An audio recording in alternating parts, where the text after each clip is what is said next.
এই পরিস্থিতিতে কিভাবে গ্যাস, তেল, বিদ্যুৎ বাঁচাবেন শিখতে হলে আমার আম্মু আব্বুর সাথে যোগাযোগ করবেন। আসসালামু আলাইকুম এভরিওয়ান, ওয়েলকাম টু অপরাহ্নের অপেক্ষা। আম্মু কিছু আজকে কাপড় চোপড় বের করে রেখেছিল কাচার জন্য। আমি ঘুম থেকে উঠেই কাপড় চোপড়গুলো দিয়ে দিলাম মেশিনে। আম্মু ওই দিন খুব তাড়াতাড়ি রান্না করে ফেলতে যাচ্ছিল, তাই আম্মুর ওই দিন কাটাকুটিগুলো হয়ে গিয়েছিল। আমি নিচে যেয়ে আম্মুকে সবকিছু ধুয়ে দিলাম। আব্বু বাজারে গিয়েছিল, আমার জন্য বাজার থেকে একটা গামছা নিয়ে এসেছে, সেটাই আমি দেখতেছিলাম খুলে কোথাও ছিঁড়া আছে কিনা। আম্মুর আর আমার ফোনের কার্ডও নিয়ে এসেছিল, সেটাই আম্মুর ফোনে রিসার্চ করে আমার ফোনে রিসার্চ করে নিলাম। এরপর আম্মুর থ্রি পিসটা এবং বোরখাটা ভাঁজ করে নিলাম। আমাদের আফরার যত প্রতিভা এই দেওয়ালের উপরে প্রকাশ পেয়েছে, দেখেন কি অবস্থা করেছে দেওয়ালটার। আমি আর আম্মু এটা নিয়ে হাসাহাসি করছিলাম আর বলছিলাম আমি আম্মুকে, আব্বু এটা কিভাবে সহ্য করে, আব্বুর কি হার্টে আঘাত লাগে না, মজা করে বলছিলাম আসলে এই কথাটা। তখন আব্বুও হাসছিল।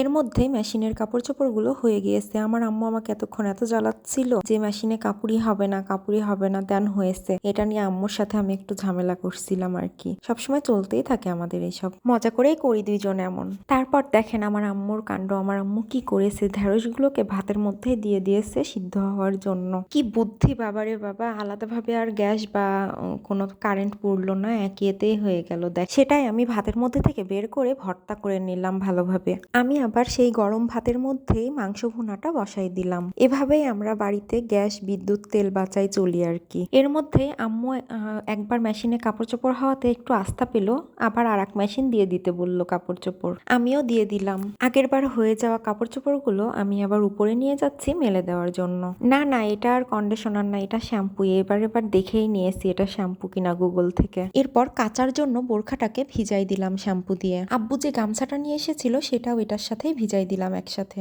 এরপর কাপড় চোপড়গুলো মেলে দিলাম। মেলে দিয়ে কি একটা যেন করছিলাম, করার বেশটুকু সময় পরেই বোরখাটা এবং গামছাটা কেচে দিলাম এবং মেলে দিলাম। এরপর আম্মু আর আমি খালাদের বাসায় চলে যাই।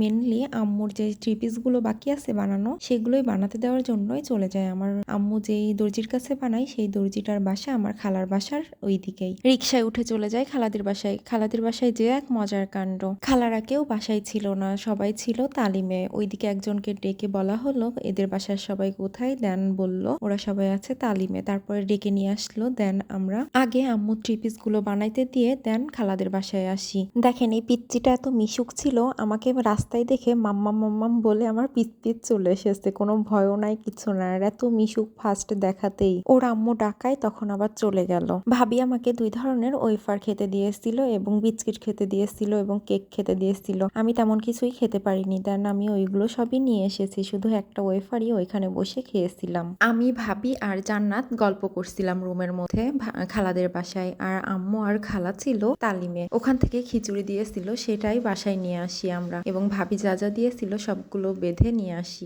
বাসায় এসে আসরের নামাজ আদায় করে সব রুমের দরজা জানালা সবকিছু বন্ধ করে দিলাম, দিয়ে মাগরিবের নামাজটা আদায় করে নিলাম। আদায় করে নিয়ে এরপর নিচে চলে যাই। নিচে যে খালাদের বাসা থেকে যে খিচুড়িটা নিয়ে এসেছিলাম সেটা এবং মাংস এবং পেঁয়াজ উপরে নিয়ে চলে আসি। আমার দুপুরে ওই দিন খাওয়া হয়েছিল না, তাই দুপুরের খাবারটা সন্ধ্যার পরপরই খেয়ে নিলাম। ভাবি আবার ব্যাগের মধ্যে এইগুলো দিয়ে দিয়েছিল, দেন আমি রাত্রেবেলা একটা ওয়েফার খেয়ে নিলাম। আল্লাহ হাফেজ এভরিওয়ান।